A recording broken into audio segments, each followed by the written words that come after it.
테슬라의 생각은 전 세계에 우리가 이미 판매한 차가 카메라가 다 달려있다. 그러니 거기다가 우린 지능만 심어주겠다. 그 차들을 동시에 나중에 택시로 운행이 되면 어느 누구도 대적할 수 없는 로보택시의 운송사업자가 되는 거죠. 당신은 그냥 사무실에서 근무를 하고 이 차를 내가 주차장에서 빼갈게. 빼가서 내가 운전하는 게 아니라 사람 탁승만 시켜주고 이동만 시켜주고 다시 갖다 놓을 거니까 이제 우리가 다 잡혔네. 자, 늘릴까? 동시에?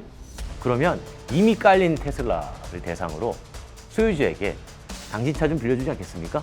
라고 하면 확장성이 어마어마한 거죠.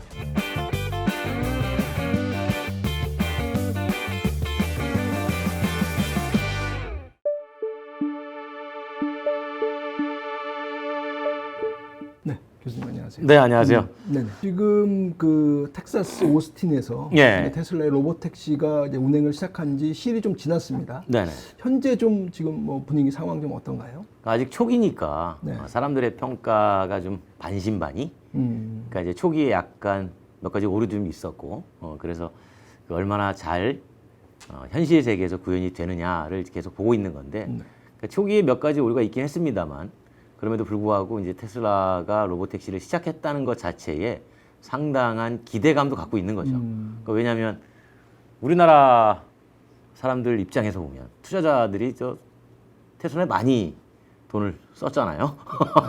그러니까 기대감이 많이 있는 것 같고 미국 내에서도 테슬라에 대한 찬반적인 평가들 중에서 실질적인 가치는 로보택시에 있다. 뭐 그런 인식들이 강해지다 보니까 아마 기대감도 꽤 큰 것 같습니다.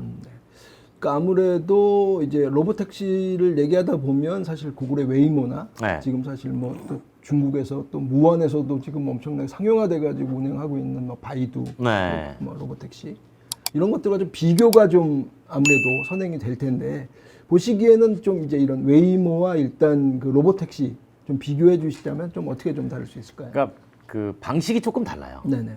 그러니까 우리가 아는 구글 웨이모 같은 경우에는 쉽게 보면 이런 거죠. 눈에 보이지 않을 수 있는 상황까지 가정을 해서 네네. 그 눈에 보이지 않는 사물까지 인식 가능한 라이다 센서를 달아서 그 다음에 이제 우리가 고정밀 지도가 있으면 고정밀 지도를 이미 내장돼 있는 상태에서 여기가 어디고 어디로 가야 되고 이렇게 인식하면서 가는 방식이라 그러면 테슬라는 우리가 엔드 투 엔드 방식이라 그래서 그냥 눈으로 가는 거예요. 그러니까 카메라 기반으로 우리가 사람이 보통 운전할 때 눈으로 다 사물을 인식하잖아요. 테슬라는 그냥 카메라 가지고 다 인식을 하겠다. 이런 경우에는 어떻게 차이가 발생되냐면 구글은 라이다 센서가 탑재된 차를 별도로 만들어야 돼요. 그러니까 기존에 있는 차를 사다가 자신들이 라이다 센서도 달고 여러 가지 장치들을 단 다음에 이제 택시로 투입하는 과정인 거고. 그러니까 쉽게 보면 구매 원가가 들겠죠. 네. 근데 이제 테슬라의 생각은 전 세계에 우리가 이미 판매한 차가 카메라가 다 달려있다. 그러니 거기다가 우린 지능만 심어주겠다. 그것도 무선 업데이트로. 그러면 개인이 가지고 있는 테슬라 자동차도 운행을 허용만 해준다면 우리가 자율적으로 끌고 나가서 유상운송할게. 그렇게 되면 동시다발적으로 글로벌의 택시가 몇 대인지 혹시 짐작되세요? 전체 지구상에서 유상으로 운송 가능한 택시 대수. 참고로 우리나라는 한 23만 대 정도 됩니다. 2천만 대 정도 됩니다. 그러니까 2천만 대면 테슬라가 이미 판매한 차들을 누적으로 보면 충분히 달성 가능한 숫자잖아요. 그러니까 그 차들을 동시에 나중에 택시로 운행이 되면 어느 누구도 대적할 수 없는 로보택시의 운송사업자가 되는 거죠. 그러니까 그 방식으로 가고 있는 거예요. 그러니까 사실 처음에 그 테슬라와 그 구글의 웨이모를 비교를 할 때는 사실 기술적인 측면에서의 네네네. 그게 뭐 아까 말씀하신 대로 그렇죠. 카메라 기준이냐, 그다음에 네. 뭐 센서 기준이냐라는 이런 것들이 좀 기술적인 측면에서 차이가 있었는데 지금 말씀하신 거 보니까 사실 기술적인 측면 더 이전에 이게 비즈니스 모델에서 완전히 차원이 다른 걸로 느껴지네요. 그게 다른 거예요. 그러니까 뭐냐면 그 로보택시 운송을 해가지고 지금 돈을 버는 회사는 없습니다. 그러니까 예를 들면 구글 웨이모도 뭐 1억 7천만 킬로미터 누적 주행을 했고 중국의 아폴로그로 운영하는 바이두도 뭐 1억 5천만 킬로미터 누적을 했는데 돈을 벌지 못해요. 돈을 못 버는 이유는 그 과정까지 가기 이전에 투자한 돈이 너무 많은 거예요. 그러니까 지금 그렇다고 요금을 비싸게 받을 수는 없잖아요. 예를 들어서 인간이 운전하는 택시는 100원인데 로보택시가 운전하는 거 200원 받아요. 그럼 그냥 누가 타겠습니까? 그냥 인간 운전자 타죠. 그러다 보니까 요금을 동일하게 받다 보면 생각보다 수익을 회수하는데 네. 시간이 오래 걸리는 거죠. 그러니까 테슬라는 그러려면 세 가지가 필요하다. 네. 첫 번째는 원가를 낮춰야 된다. 여기서 원가를 낮추는 건 내가 만들어서 뭘 한다기보다 기존에 깔려 있는 차를 이용하자. 이미 그건 개인이 사간 거 아니냐. 그렇게 해서 원가를 낮추는 거고, 두 번째는 어차피 요금을 높지 않게 받아야 된다면 동시다발적으로 운행 개수를 늘려야 된다. 그게 자기들이 만들어서 까는 것보다 깔려 있는 차를 활용하는 게 훨씬 더 빠르잖아요. 네. 그러니까 세 번째는 인식 센서 같은 경우에 조금 말씀드린 것처럼 비싼 라이다를 쓰는 것보다 우리가 그냥 쉽게 쓸 수 있는 카메라 기반으로 가자. 이 세 가지를 가지고 사업에 뛰어들면 단시간에 우리가 구글을 뛰어넘고 바이두를 뛰어넘을 수 있다. 이렇게 판단하는 거죠. 그래서 사실 뭐 웨이모라든가 사실 그 중국의 뭐 바이두 네. 택시보다 늦게 나왔지만 사실 사람들의 관심을 기본적으로 더 끌고 있는 것 자체가 사실 내가 소유하고 있는 테슬라 자동차가 그렇죠. 뭔가 이용될 수 있는 여지 이런 부분에 대한 좀 기대감이 있는 것 같아요. 그런 게 있어요. 이를테면 우리도 과거에 있었습니다. 제로카 시어링이라고 우리가 이제 예를 들면 자동차 한 대를 렌탈을 해요. 그러면 한 달에 이제 20만 원, 30만 원 주고 렌탈료를 내죠. 그런데 실제로 쓰는 시간은 아침에 출근하고 저녁에 퇴근하고 낮에는 주차장에 세워두는 거예요. 이때 이제 우리나라에서도 있었습니다. 그 차를 누군가가 이용할 수 있게 만들어주고 그 비용만큼 렌탈료에서 깎아주는 거예요. 그러니까 우리도 있긴 있었어요. 근데 우리나라에서는 그게 왜 실패를 했냐면 렌터카를 이용하는 사람들이 단기가 아니고 내가 기본적으로 1년, 2년, 3년 장기를 계약했으면 내 소유야 라고 하는 소유의 욕망이 강했고, 두 번째는 그 차를 가지고 나가서 이용했던 사람들이 자기 차가 아니니까 마음대로 쓰는 거죠. 그런데 이제 테슬라의 생각은 뭐냐면, 앨런 머스크의 생각은 그거는 인간이 운전할 때의 이야기다. 근데 인간이 운전하지 않는다라면 당신은 그냥 사무실에서 근무를 하고 이 차를 내가 주차장에서 빼갈게. 빼가서 내가 운전하는 게 아니라 사람 탁승만 시켜주고 이동만 시켜주고 다시 갖다 놓을 거니까 그건 문제가 없어. 이렇게 생각을 하고 있는 거죠. 그러니까 그 차이가 기본적으로 접근 방식이 다른 거죠. 네네. 사람들이 그래서 기대감을 많이 품고 관심을 갖고 지켜보고 있는데 보시기에 그 정도까지 가는 스텝이 보시기에 좀 뭐 가능성이라든가 걸리는 시간이라든가. 그러니까 이제 두 가지의 상반된 시각이 존재하는데 네네. 충분히 가능성은 있죠. 왜냐하면 점점 그 지능이 발달하기 때문에. 그러니까 테슬라가 카메라를 통해서 모은 도로의 데이터를 끊임없이 학습을 하잖아요. 그 학습시킨 걸 가지고 전 세계 동일하게 카메라 이걸로 어떤 형태를 인식했으면 이건 사람이고 이거는 사물이고 어떻게 움직이고 다 동시에 줄 수가 있는데, 그럼에도 불구하고 구글이나 기존의 자동차 회사, 뭐 현대차를 비롯해서 라이다 센서를 고집하는 이유는, 만약에 인간도 그렇잖아요. 운전하다가 갑자기 눈이 안 보이거나 하게 되면 순간적으로 위험한 상황이 발생할 수 있잖아요. 그러니까 그 구글 같은 경우에는 자율주행 로보택시는 0.00001%의 사고 가능성도 없어야 돼 라는 게 전제 조건이에요. 그러다 보니까 라이다 센서를 쓰고 있는 거고, 그러니까 테슬라는 카메라가 하나만 가지고 하는 건 아니지 않냐. 여러 개가 달려있기 때문에 하나가 문제가 생기면 다른 하나가 커버하면 된다. 그래서 0.0001%의 가능성도 충분히 없앨 수 있다. 그러니까 이 방식으로 가고 있는 거예요. 그래서 이 두 가지가 결국은 그 사고에 대한 위험성, 가능성을 누가 낮추느냐, 이제 그 경쟁을 펼치는 거죠. 그러니까 아무래도 이제 그런 기술적인 측면에서 사실 처음에 그 텍사스 오스틴에서 10대 정도를 네. 시작한 것 같은데, 뭐 처음에는 관심이 워낙 높다 보니까 뭐 가다가 뭐 공작새가 나왔는데 무슨 그렇죠. 뭐 비보고 좌회전을 하려다가 네. 못했다는 뭐. 뭐 이런 어떤 오류들은 있을 수 있어요. 그쵸, 예. 네. 트러블에 대한 우려가 조금 있습니다. 그래서 네, 아무래도. 그러니까 그건 왜 그러냐면 초기이기 때문에 당연히 나올 수밖에 없어요. 구글도 웨이모 초창기에 충분히 다 겪었던 일입니다. 크루즈도 마찬가지고요. 가다가 차가 쓰거나 아니면 지나가다가 사람이 실제로 미국에서 벌어진 일인데 샌프란시스코에서 택시 기사들이 돈을 못 벌잖아요. 로봇택시가 들어왔기 때문에 경쟁이 치열해졌으니까. 그래가지고 우리가 보통 도로에서 보는 꼬깔콘 같은 거 있잖아요. 네. 그걸 가지고 그냥 라이다 센서에다 올려놓고 가요.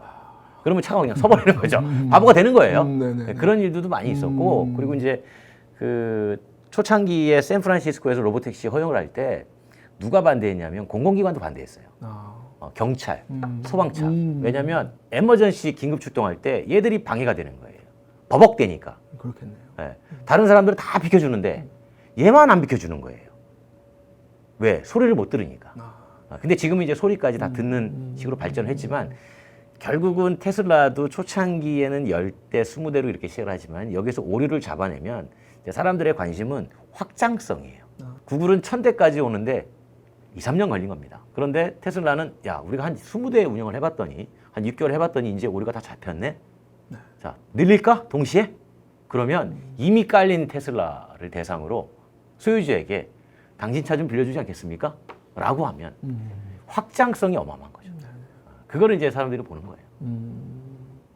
그러니까 아무래도 사실 경제성, 이게 상용화하기 위한 경제성 측면에서 사실 웨이모 같은 경우에 사실 그 초기 비용이 엄청나게 사실 많이 들 거예요. 그렇죠. 앞단에서 투자를 조 단위로 했잖아요. 그러니까 이거를 회수하는 게 시간이 오래 걸리는 거예요. 그러려면 대수가 빨리 1000대가 아니라 지금 10,000대, 20,000대, 10만 대 이렇게 확 늘어서 얘가 돈을 막 벌어와야 되거든요. 근데 돈을 벌어와야 되는데 이 차량의 원가도 비싸요. 그러니까 테슬라는 바로 그걸 본 거예요. 이미 깔린 차는 운영 대수로 포함시킨다. 그리고 여기에 들어가는 원가는 최소화해서 그냥 무선으로 업데이트만 해준다. 이런 식으로 본 거예요. 처음에는 사실 이 그 AI 그 자율주행이라는 것 자체가 사실 미중유의 기술이었기 때문에 사람들이 처음에는 기술적인 측면에 좀 많이 집중을 했다고 한다면 예. 사실 지금은 이미 이제 경제성에 지금 더 방점이 찍히고 있는 것 같은데. 당연히 그래야죠. 왜냐하면 어떤 비즈니스든 돈이 안 되면 그거 왜 해요? 기업들은 보통 그렇게 생각하잖아요. 그렇죠. 스페이스X 같은 경우에도 지금 돈 되니까 열심히 하고 있잖아요. 미국의 나사가 거의 의존하고 있지 않습니까? 그러니까 자율주행 로보택시라는 게 어느 날 갑툭튀가 아니고 원래 우리가 흔히 알고 있는 뭐 많은 분들, 어떤 분들은 뭐 에이다스, 어떤 분들은 아다스 뭐 이렇게 얘기하는데 우리가 운전자 첨단 지원 장치가 계속 진화를 한 거고 그거를 테슬라는 그냥 FSD라는 이름으로 불렀던 겁니다. 그러면 계속 사람들로 하여금 운전자가 이제 손을 떼도 돼, 이제 발을 떼도 돼, 나아가서 이제 시야를 떼도 돼, 그리고 너는 잠만 자도 돼. 그러니까 이렇게 발전하는 과정이 이제 로보택시인 건데 가는 방향은 맞았다는 거죠. 다만 항상 리스크는 뭐냐면 사고에 대한 위험성, 그다음에 사고에 대한 책임, 이걸 누가 질 거냐가 사실은 기술의 발목을 잡고 있었던 거고 그 기술의 발목을 잡고 있다 보니까 이런 기술 기업들이 내가 뛰어들어 가지고 사업해서 돈을 벌고 싶어 라고 했을 때 또 정부의 허가, 그다음에 규제, 이런 문제들이 같이 복합적으로 얽혀서 섣불리 나서지 못했던 거죠. 그리고 사업 관점에서 보면 실질적으로 아까 말씀드린 것처럼 들어가서 몇 년 안에 몇 대를 운행해서 내가 투자비를 회수할 거야를 계산해 보니 이거는 중소기업의 영역이 아니에요. 네.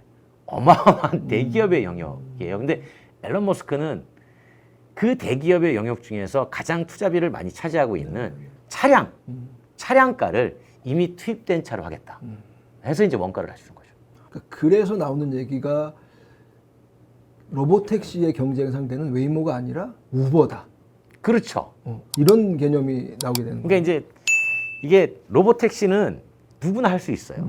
우리 PD님도 할 수 있습니다. 네. 아니, 내가 그냥 로봇 자율주행 차를 사다가 내가 유상운송 하겠다는데 뭐가 문제야? 그렇죠. 할 수 있어요. 좀 전에 말씀드린 것처럼 사고에 대한 일단은 위험 부담이 좀 있고 그렇죠. 두 번째는 초기 투자비가 개인이 하기에는 막대하게 들어간다는 거죠. 일단 차값이 비싸요. 그렇겠네요. 그러다 보니까 이제 아무나 영역이 아니었는데 기본적으로 자동차를 제조하는 제조사도 이 사업에 들어가고 싶어 해요. 그 현대자동차도 지금 준비하고 있잖아요. 그 이유는 뭐냐면 차를 안 사요. 점점 차를 안 사요. 차를 안 사는 이유는 대중교통이 그물망처럼 발전하면 자동차 이용률이 떨어집니다. 그 이용률이 떨어지면 자동차 보유 기간이 늘어나 버려요. 늘어나면 10년을 타도 5만 킬로 안 타는 거예요. 그러면 내가 굳이 이 비싼 물건을 내가 보험료 내가면서 내가 뭐하러 갖고 있어? 그렇죠. 그냥 지금 로보택시 부르면 오는데 안 사기 시작합니다. 그러니까 제조업에서 공장의 가동률이 떨어져요. 그러니까 제조업의 제조 역량을 유지하려면 끊임없이 내가 만든 물건을 소모를 시켜야 됩니다. 근데 개인이나 운송사업자가 소모를 안 해주니까 내가 운송사업에 뛰어들어서 내가 만든 차를 소모시키는 거예요. 그래서 제조사도 이 사업에 관심이 있는 거고 그 다음에 이제 좀 전에 우버 같은 경우에는 호출 플랫폼이잖아요. 그러니까 우버도 당연히 지금 우버 기사들이 운전하고 있잖아요. 그 기사를 배제하면 그 기사에게 나갈 비용, 네네. 내가 우버가 직접 자동차 제조사한테 이렇게 얘기하는 거죠. 나 로보택시 할 거니까 우버 로고 넣어가지고 나한테 3만 대 만들어줘. 내가 살게. 네네. 그러고는 지네가 투입하는 거예요. 그러고는 지네 호출 플랫폼이 있잖아요. 강력하잖아요. 네네. 전 세계에. 네. 그러니까 이걸 가지고 호출하게 만드는 거죠. 그러니까 다 뛰어 들어가고 싶어 해요. 아무래도. 그러니까 그 시장 규모가 어느 정도냐면 지금 단순 계산해도 앞으로 이게 정말 해마다 50% 60% 성장한다 그러면 2035년 한 40년 되잖아요. 1경원이에요. 9천조를 넘어선 1경원. 네. 그러니까 다 욕심을 내죠. 그러니까 이제 그 욕심을 내는 과정에서 어떤 회사는 시장이 무르익으면 들어갈 거야. 다 모든 게 완벽해지고 제도도 완벽해지고 나 그러면 그때 들어갈 거야. 나 돈 많아. 그때 들어가도 늦지 않아. 라고 하는 회사가 있는 반면에 어떤 회사는 구글처럼 난 먼저 들어갈 거야. 매도 먼저 맡겠어. 난 선점할 거야. 이렇게 들어가는 회사가 있는 거예요. 그러니까 지금은 구글이나 뭐 중국의 바이두나 테슬라나 초기에 들어가서 경쟁을 하고 있는 거지만 네네. 어떻게 보면 구글하고 바이두가 먼저 들어갔고 테슬라가 따라 들어오는 거죠. 다른 방식으로. 이제 그 다음에 이제 제조사들이 기다리고 있는 거예요. 내가 만든 차로 난 내가 들어갈 거야. 네네. 근데 그때 차는 투입했는데 호출을 해야 될 거 아니에요. 그죠. 어떤 걸 쓰겠어요? 그러면 현대차가 호출 프로그램 만들어가지고 미국 가가지고 쓰세요라면 누가 이걸 다운받겠습니까? 그냥 우버한테 호출 시켜줘. 그죠. 그러니까 우버가 강력한 플랫폼을 갖고 있으니 이제 플랫폼으로서의 역할을 하다 보니 우버도 내 건 내가 호출할 거야. 이렇게 되는 거죠. 우선 호출이라는 개념이 있잖아요. 네. 그래서 지금 당장 이제 그게 조금 앞으로 보이는 미래가 사실 지금 우한에 보면 바이두 택시가 네. 몇백 대가 지금 그 자율주행 하고 있는 네, 있어요. 상황이라서 그쪽 지금 현재 그 택시 기사들과 트러블이 벌써 일어나고 생기죠. 있다. 예, 생기죠. 택시자들이 로봇 택시 때문에 영업을 못 하겠다. 예. 수입이 너무 줄었다. 예. 이런 좀 갈등들이 좀 벌써 이미 좀 벌어지고 있는 것 같아요. 그러니까 공급이 늘어난 거니까. 네네네. 그러니까 기존에 정해진 택시 대수 외에 공급이 늘어난 거잖아요. 똑같은 택시라는 것이 인간 운전자가 없을 뿐이지. 네네네. 그러니까 중국의 로봇택시 우한에 저도 뭐 가서 뭐 직접 현장을 보고 했습니다만 어느 수준이냐면 우리 보통 인간 운전자가 운전하다가 앞뒤로 좀 간격이 있으면 옆에 네. 막 끼어들잖아요. 순식간에 끼어듭니다. 아주 넓은 데 끼어드는 게 아니라 차가 들어갈 자가 생기면 막 끼어들어요. 마치 사람처럼. 그 정도로 많이 발전을 했어요. 그래서 중국의 택시 기사들이 이런 얘기를 하죠. 저거 가까이 가서 이렇게 보지 않으면 로봇 택시인지 사람이 운전하는지 모른다고. 그러다 보니까 이제 세이프티 측면에서 어느 정도 검증이 된 거잖아요. 네. 그리고 이용자들이 가파르게 증가하고 타보고 싶잖아요. 그렇죠. 그리고 비대면이니까 좀 편하기도 하고 물론 안에 카메라가 보고는 있지만 그러다 보니까 이제 택시의 호출률이 떨어지는 거죠. 이제 그 사람들의 생계 문제가 이제 본격적으로 대두되기 시작하는 거예요. 네. 근데 제가 그런 생각을 해봤어요. 그럼 우리나라는 만약에 네. 허용되면 우리 저 PD님께서 네. 택시 운전하시는데 네. 이용자가 떨어져. 네. 네. 가만히 있으시겠어요? 네. 저희는 사실 전례도 있잖아요. 그럼요. 엄청나게, 타다 갈등 있을 때. 택시 시장 자체가 가지는 뭔가 보수성 뭐 이런 부분들이 분명히 사실 있기 때문에 사실 저는 더 큰 갈등이 좀 예상이 되거든요. 그러니까 이제 그래서 이제 제가 이제 요즘 가장 많이 받는 질문 중에 하나가 왜 우리나라는 미국이나 중국처럼 로봇택시 활성화가 안 됩니까? 그런 질문을 가장 많이 받아요. 그렇겠네요. 그런데 제가 그 자율주행 소프트웨어 개발하는 기업들, 그다음에 이미 뭐 하고 있는 스타트업들 만나서 하는 얘기가 뭐냐면 당신들은 방향이 조금 틀린 것 같습니다. 기술적으로 발전하는 건 당연합니다. 네. 그리고 우리의 소프트웨어 기술이 그렇게 수준이 떨어지지 않습니다. 이미 많이 올라가 있어요, 우리도. 그런데 왜 기술 기업들이 실질적으로 사업화를 하기 위한 사회적 갈등 해결에는 나서지 않느냐. 그러니까 사회적 수용성의 문제다라고 얘기를 하거든요. 실제로 이제 로봇택시가 한 10년 전에 처음 등장했을 때 미국의 한 유명한 철학자가 그런 얘기 한 적이 있어요. 이 로봇택시 문제는 기술의 문제가 아니라 사회적 갈등의 문제이다. 그리고 그것이 가장 상용화를 발목 잡는 이유가 될 것이다. 저도 충분히 공감하는 게 그 전기 자동차는 그냥 이동하는 에너지가 바뀌는 거잖아요. 그러니까 우리가 인류의 그 교통 역사 5,000년이 있거든요. 5,000년 동안 단 한 번도 사라지지 않은 게 드라이버예요. 옛날에 가마를 생각하시면 앞에 가마를 드는 사람이 이제 드라이버가 되는 거였고 마차 시절에는 마부가 드라이버잖아요. 말이 동력이고 그리고 내연기관 들어가서는 스티어링 휠이 이제 드라이버고 그런데 이 드라이버는 단 한 번도 없어진 적이 없어요. 그런데 에너지는 그 사이에 한 번 바뀌었거든요. 그러니까 우리가 동물의 동력, 말에서 쓰다가 이제 기름으로 한번 바뀌어가지고 에너지를 한번 겪어봤단 말이에요, 전환을. 그러면 기존의 운전으로 사업을 해가던 사람과의 갈등이 없을까? 충분히 가능하죠. 게다가 이제 우리나라 같은 경우에는 택시 운전할 때 개인 택시 같은 경우에 면허를 돈 주고 사고 들어가잖아요. 그분들한테는 그게 일종의 퇴직금 같은 거예요. 내가 입장료를 냈으니 나할 때 퇴장료도 받아야 되는 거죠. 근데 입장료 내고 들어왔는데 로보택시가 점점점 증가해서 면허의 가치가 떨어져요. 그거를 참 받아들이기가 어려운 거죠. 그래서 나오는 얘기가 그러면 유상운송 사업자가 예를 들어 피님께서 내가 로보택시 한다고 그러면 그 면허를 사가세요. 면허를 사가서 하시면 내가 반대 안 할게요. 근데 우리나라의 개인 택시 면허를 다 살려면 11조 원이 들어요. 어느 대기업이 11조 원 가지고 하겠어요? 그러니까 그런 것들을 하려면 그분들의 퇴로를 만들어 가지고 그 퇴로를 가지고 뭔가 이야기가 돼야 이게 진입이 가능한 그런 구조여서 제가 이제 맨날 그런 얘기 해요.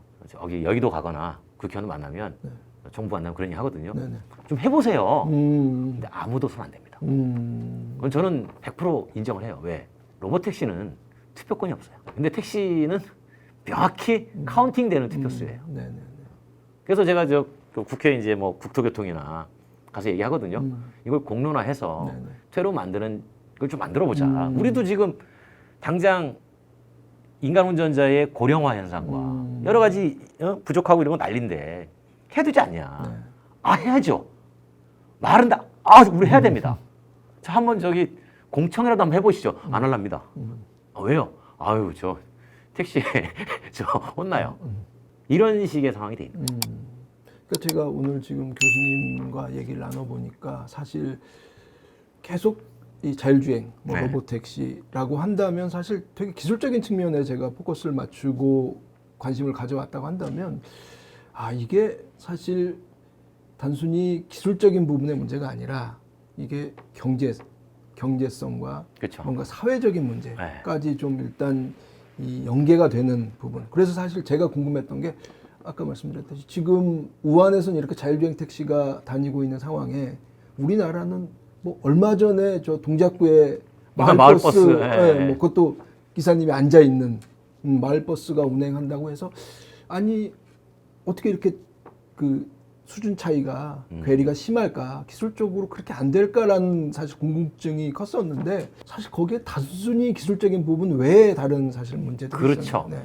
그러니까 그 기술이라는 것은 끊임없이 시간이 흐르면 발전을 해요. 그러니까 예를 들면 우리가 소프트웨어 기술이 떨어져 가지고 미국보다 못하냐, 중국보다 못하냐, 그건 아니에요. 우리 저 자율주행 기업 개발하는 소프트웨어 회사들 보면 아주 수준이 뛰어납니다. 이미 뭐 유럽에서 하고 있는 군집주행 다 할 수 있어요. 근데 군집주행도 한번 말씀을 드려보면 군집주행이 이제 앞에 한 사람이 차를 몰고 가면 뒤에 한 두세 대가 운전자 없이 따라오는 거잖아요. 이게 물류 쪽에서는 대단히 효용성이 크죠. 또 인간 운전자의 위험성을 낮출 수 있는 거니까. 그런데 그렇게 하면 물류비가 많이 줄어요. 당연히 줄겠죠. 두 명의 운전자가 없으니까. 그렇죠. 그럼 그 두 명의 운전자는 누구 일자리겠어요? 화물기사 일자리거든요. 그러니까 이걸 화물단체에서 반대합니다. 그렇죠. 그러니까 똑같은 거예요. 그럼 거기도 카운팅이 되는 인간의 머리 숫자. 저 두 대 인간이 없는 건 카운팅이 안 돼. 저 투표가 없음. 그런 갈등들을 사전에 무언가 해놓지 않으면 아마 아까 말씀하신 것처럼 옛날에 타다하고 갈등이 있을 때 우리 개인 택시 하시는 분들이 몇 분이 분신하셨어요. 그때 분신했던 가장 큰 이유가 면허 가치 하락이었어요. 제가 이제 그걸 기억 잘하는 게 제가 그때 그 타다 택시 갈등 중재위원이었거든요. 그때도 이제 로보택시 얘기도 많이 나옵니다. 앞으로 미래는 로보택시가 대세가 될 텐데 계속 이렇게만 갈 거냐. 근데 이제 어떻게 했냐면 타다와 택시는 똑같이 유상운송 사업이에요. 그러니까 영등포에서 여의도까지 그냥 내가 필요하면 돈 받고 누가 태워다 주는 것. 그런데 택시는 규제가 많아요. 택시는 요금 통제를 받습니다. 그 다음에 연료도 LPG만 써야 되고. 근데 타다는 렌터카예요. 그러니까 여기는 통제를 받지 않아요. 연료로 디젤을 써도 되고 카니발을 써도 돼요. 카니발 디젤을 썼죠. 그런데 택시는 카니발을 쓸 수 없는 게 아니라 디젤을 못 써요. 근데 그때는 카니발 디젤밖에 없었단 말이에요. 그리고 여기는 요금을 자율적으로 정합니다. 이용자가 많으면 비싸게 받고 적으면 싸게 받고. 여기는 관계가 없어요. 동일해야 돼요. 그러니까 경쟁이 안 되죠, 서비스에서. 그러면 그때 이 택시의 규제를 풀어가지고 서비스를 높일 거냐 아니면 이거를 낮출 거냐. 어쨌든 맞춰야 되니까. 정부의 판단은 정치였어요. 택시는 카운팅이 가능한 유권자 수. 이쪽은 이용자라는 이 단체는 그냥 국민이라고 하는 쉽게 말하면 카운팅이 안 되는 그냥 뭉뚱그리는 숫자. 그러하니 차라리 이거를 끌어내려서 맞추자. 그래서 타다가 끌어내려진 거고 그때 사실은 사업을 접고 택시 옵션으로 돌아선 거예요. 그러니까 아무래도 사실 그런 뭐 사회적인 기반, 그다음에 경제적인 뭐 이런 부분들. 그러니까 사실 저희가 AI를 얘기할 때도 사실 AI 때문에 사라지는 일자리가 뭐 이 사람들이 사실 제일 관심 있는 부분은 일단은 뭐 AI의 발전 가능성, 그럼요. 내가 뭐 어떤 편리함을 이걸로 누릴 수 있을지가 1번이라고 한다면 사실 그만큼 더 사람들이 관심을 두는 게 아니 그럼 과연 내 일자리를 그렇죠. AI가 대체하면 어떻게 하나라는 우려가 사실 있잖아요. 근데 사실 자율주행 택시도 사실 그런 부분이 상당히 크네요. 크죠. 그러니까 이제 일자리 말씀하셨으니까 우리 요즘 뭐 식당 가면 네네. 이미 뭐 주문을 키오스크로 다 하고 그다음에 서빙도 이제 로봇이 오잖아요. 네. 그 말씀하신 것처럼 사람을 못 구해서 그걸 쓰는 거냐 아니면 사람에 대한 그 사용 인건비가 네네. 지나치게 부담이 돼서 그걸 쓰는 거냐. 네네네. 사실 후자겠죠. 그렇죠. 네. 사람이 없어서 못 쓰는 건 아니겠죠. 아무래도 비용 절감 차원에서 쓰는 거겠죠. 네네. 그러니까 로봇택시는 인간 운전자보다 비용이 저렴해야 돼요. 네. 그거를 동일하게 대비를 하면 이용자 관점에서 아니 인간이 운전하는 것도 아닌데 왜 이렇게 비싸? 그렇게 생각할 수 있거든요. 근데 로봇택시 사업자 입장에서는 그렇게 적은 요금으로는 수익 회수가 어려운 거예요. 그러면 이제 로봇택시 이 사업자 관점에서 지금 이제 미국이나 중국 같은 경우도 기존의 인간 운전자하고 요금을 비슷하게 이제 받고 있는데 나중에 이제 로봇택시가 다 지배를 하게 되면 정부가 요금을 통제하는 게 의미가 없어질 거예요. 네. 그렇기 때문에 이용자 관점에서는 또 비용이 이제 올라가겠죠. 왜냐하면 사업자들은 그 투자 수익을 빨리 회수하려 할 것이고 그 회수할 수 있는 것은 이용 요금밖에 없으니까 그쪽에다가 이제 전가를 하게 되면 우리는 더 높은 비용으로 로봇택시를 이용할 수밖에 없겠죠. 근데 지금 당장은 사실 지금 미국에서도 로봇택시 같은 경우 비용 그 그렇죠. 금액 같은 네. 경우에 상당히 낮은 금액으로 지금 일단 예측이 되고 있는 상황. 아니 그렇게 실제로 받고 있어요. 왜냐하면 샌프란시스코도 택시가 있단 말이에요. 네네. 그러니까 인간 택시 운전자의 택시 이용 비용보다 네. 로봇 택시가 월등히 비싸면 이용 안 하죠. 그렇죠. 네, 택시라는 것은 기본적으로 비용이에요. 요금 싸면 돼요. 네. 그러니까 안 한단 말이죠. 그러니까 지금은 요금이 비슷한데 왜 구글의 웨이모의 사용자 수가 가파르게 1년에 4배씩 증가했냐면 신기한 거예요. 처음에 신기해서 탔어요. 네네. 타보니까 괜찮아. 얘가 생각보다 안전한데? 잘 가는데? 네네. 그런 것들이 인식이 잡히니까 이제는 정말 비대면으로 가는 거예요. 그러니까 일상화가 되는 거죠. 네네네. 근데 이제 우리는 아직 안 갔잖아요. 근데 미국은 왜 그게 가능했냐면 샌프란시스코의 택시 대수가 그렇게 많지 않아요. 그러니까 택시의 저항 목소리가 생각보다 높지 않았어요. 네네네. 네, 가능합니다. 아. 그러니까 중국도 인구 대비 택시가 적은 나라 중에 하나예요. 그러니까 중국도 택시의 저항 정도는 정부가 누를 수 있어요. 그러니까 미국은 민주주의 사회지만 택시 기사 대수가 적어서 목소리가 크지 못했던 거고 중국은 앞으로 자율주행 계속 키울 건데 네. 택시가 반항을 하거나 저항을 하면 정부에서 눌러버리면 되는 거고. 자, 그럼 우리는 네. 우리는 전 세계에서 인구 대비 택시가 가장 많은 나라입니다. OECD 국가 중에. 그리고 OECD 국가 중에 택시비가 가장 싼 나라예요. 이제 그런 나라에서 이제 로봇택시가 들어왔다. 네네. 택시의 면허 가치가 하락한다. 100% 부딪힙니다. 그럼 그때에 대해서 우리가 흔히 얘기하는 여의도 위정자들은 어떤 판단을 할까? 당신 안 찍어줄 거야? 아, 그러면 이거 저기 천천히 합시다. 그런데 우리 점점 처지는 거예요. 그러니까 지금 그 PD님께서 말씀하신 것처럼 기술의 문제가 아니라 사회적 수용성의 단계로 이미 들어서버린 거예요. 우리는. 근데 이거를 어느 누구도 고양이의 목에다가 방울을 누가 달 것이냐. 왜? 분명히 시끄러워지거든요. 이걸 제가 노력 안 해봤겠습니까? 저도 뭐 국회의원들 많이 하고 하잖아요. 아무도 필요성에는 공감하나 좀 나서 보세요라고 하면 안 나서요. 저보고 나서래요. 그렇죠? 아니 일개부 교수가 뭘 나서요? 그래도 이렇게 목소리를 내주셔야 사람들이 어떤 뭐 필요성, 네. 그러니까 사실 논의가 되는 것 자체가 맞아요. 되게 중요한 논의가 거죠. 없어요. 그러니까 지금 이 자리 만들어진 게 너무 고마운 거예요. 저는 이렇게라도 알려서 논의의 장이 국회든 어디든 만들어져야 돼요. 공론회장이 우리 연금개혁 논의하듯이. 그래서 그 안에서 로드맵을 짜야 돼요.